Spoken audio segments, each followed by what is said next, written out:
Welcome to the My Raggedy Herbs podcast. This podcast is for truth seekers, homesteaders, homemakers, and medicine makers who are eager to roll up their sleeves and learn how to make their relationship with God, their family, and their home their first priority.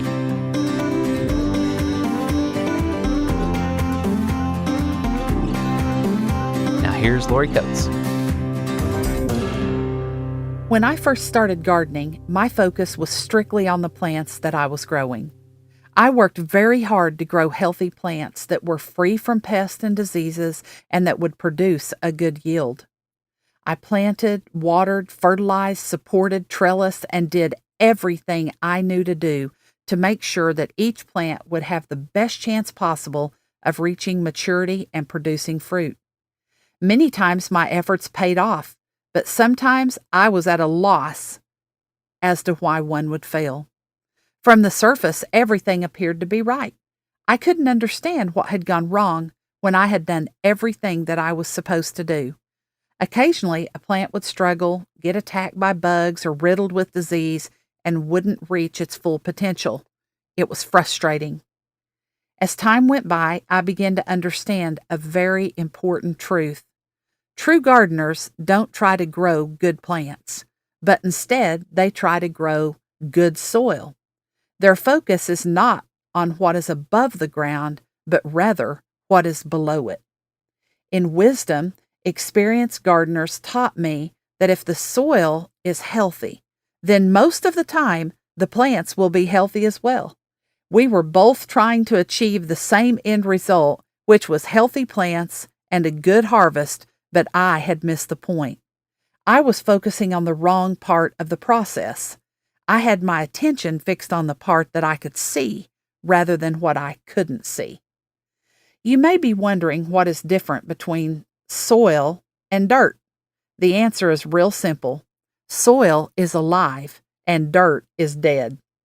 Soil is a composition of approximately 40 to 45% inorganic matter, 5% organic matter, 25% water, and 25% air.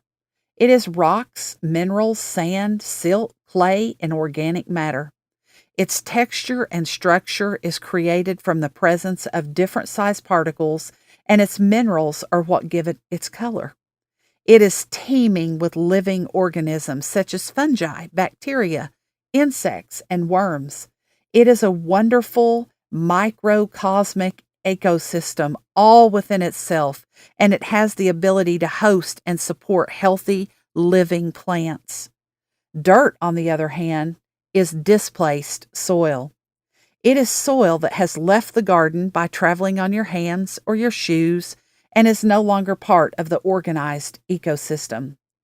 It is void of the living organisms, symbiotic relationship, and water. Dirt lacks texture and structure and is visibly different. It does not have the ability to sustain life.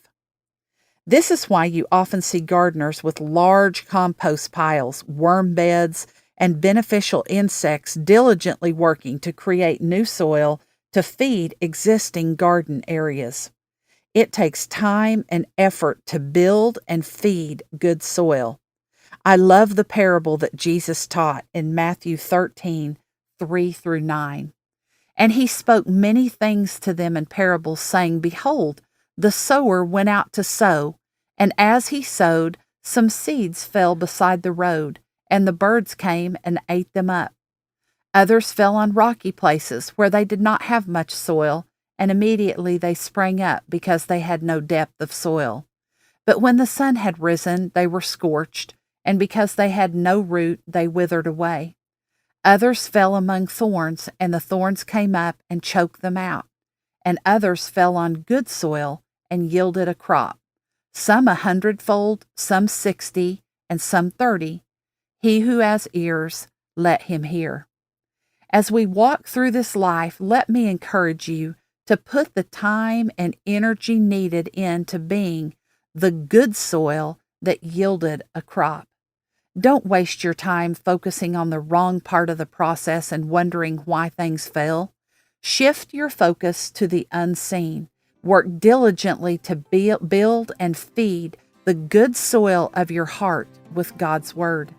Spend time with the Father in prayer, and do not grow weary in doing good things for others, for in due time you will find yourself living the abundant life that Jesus promised and will reap a bountiful harvest.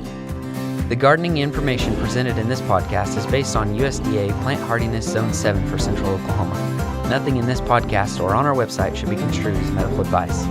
Consult your healthcare provider for your individual nutritional and medical needs. The information presented is based on our own research and is strictly that of the author and not necessarily those of any professional group or entity. For more information, please visit myraggedyherbs.com.